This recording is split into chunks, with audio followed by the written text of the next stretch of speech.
बिस्मिल्लाहिर्रहमानिर्रहीम अस्सलामु अलैकुम। आप देख रहे हैं विलेज फूड फ्यूजन और मैं हूं उस्मान। आज की रेसिपी आपके लिए बहुत ही स्पेशल है। आज हम बनाने लगे हैं आलू और चना की बहुत ही चटपटी सी चाट। बहुत ही मज़े की बनती है, ज़रूर ट्राई कीजिएगा, इंशाल्लाह आपको पसंद आएगी। तो चलिए शुरू करते हैं। तो सबसे पहले आपने यहाँ पे प्याज, टमाटर और आलू की जो कटिंग है वो बहुत ही अच्छे तरीके के साथ करनी है। मज़े के साथ साथ जो चाट की लुक है वो भी खूबसूरत नज़र आएगी, तो फिर ही मज़ा आएगा। तो यहाँ पे आपने प्याज को इस तरह से बिल्कुल बारीक कट कर लेना है और टमाटर को भी आपने इस तरह से बिल्कुल बारीक काट लेना है।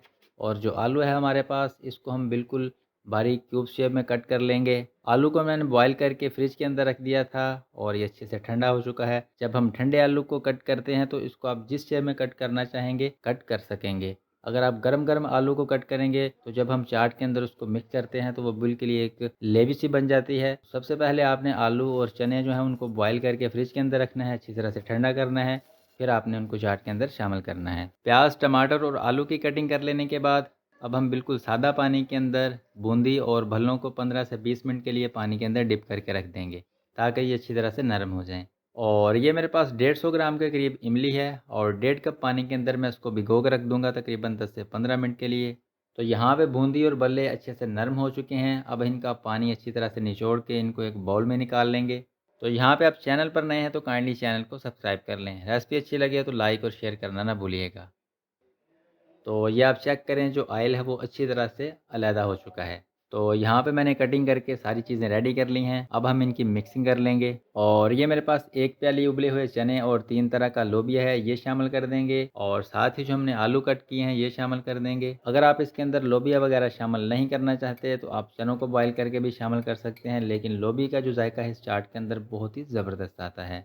और ये मेरे पास अदरक, लहसुन और सुरख मिर्चों की तीखी चटनी है, ये आप अपने टेस्ट के मुताबिक शामिल कीजिएगा। और ये मेरे पास ग्राइंड किया हुआ पुदीना, धनिया और हरी मिर्च है, ये शामिल कर देंगे। और अब हम इसमें शामिल करेंगे बारीक कटे हुए टमाटर। और ये जो प्याज हमने बिल्कुल बारीक कट किए थे, इनका कड़वापन ख़त्म करने के लिए इनको मैंने नमक लगा के रख दिया था और धो के अच्छी तरह से निचोड़ के ये शामिल कर देंगे। और इस तरह का जो कटा हुआ प्याज है वो चाट के अंदर बहुत ही खूबसूरत नज़र आता है। 2 अदद बिल्कुल बारीक कटी हुई हरी मिर्चें शामिल करेंगे। ये वाली हरी मिर्चें इतनी ज़्यादा तीखी नहीं, अगर मिर्चें ज़्यादा तीखी हों तो फिर आप उसी हिसाब से कम या ज़्यादा कर सकते हैं। और अब इसमें जाएगा बिल्कुल थोड़ा-सा बारीक कटा हुआ हरा धनिया। और ये जो इमली मैंने भिगो के रखी थी, अपने हाथों की मदद से अच्छी तरह से इसको मसल के इसका पल्प निकाल लेंगे। और अब एक छन्नी की मदद से अच्छी तरह से छान लेंगे। 1.5 कप पानी मैंने इसके अंदर पहले शामिल किया था और 1 कप पानी मैं इसके अंदर मज़ीद शामिल कर दूँगा।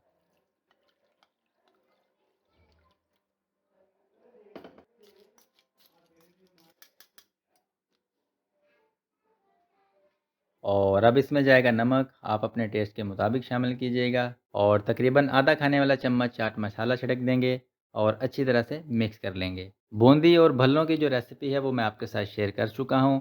और दही बड़ों की जो रेसिपी मैंने आपके साथ शेयर की थी, उसके अंदर मैंने चने, आलू बॉयल करने का जो तरीका है वो भी आपके साथ शेयर किया था कि किस तरह से आप उनको बॉयल करके फ्रिज के अंदर रख के अच्छी तरह से ठंडा कर सकते हैं और फिर चाट के लिए यूज़ कर सकते हैं। तो इसका लिंक मैं आपको डिस्क्रिप्शन में या आई बटन पे दे दूँगा, वहाँ पे जाके आप देख सकते हैं। और अब जो हमने इमली का पल्प निकाल के रखा था ये शामिल कर देंगे। और ये मेरे पास चाट पापड़ी है, ये शामिल कर देंगे। इसकी जो क्रिस्पीनेस है वो चाट के अंदर बहुत ही अच्छी लगती है।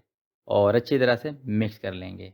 तो माशाल्लाह से ये चेक करें, बहुत ही चटपटी सी आलू चना की चाट हमारी बन के तैयार है। ज़रूर ट्राई कीजिएगा, इंशाल्लाह आपको पसंद आएगी। उम्मीद करता हूँ कि आज की रेसिपी आपको अच्छी लगी होगी। इसी के साथ दीजिए इजाज़त, एक नई रेसिपी के साथ दोबारा हाज़िर होऊँगा। अल्लाह हाफ़िज़।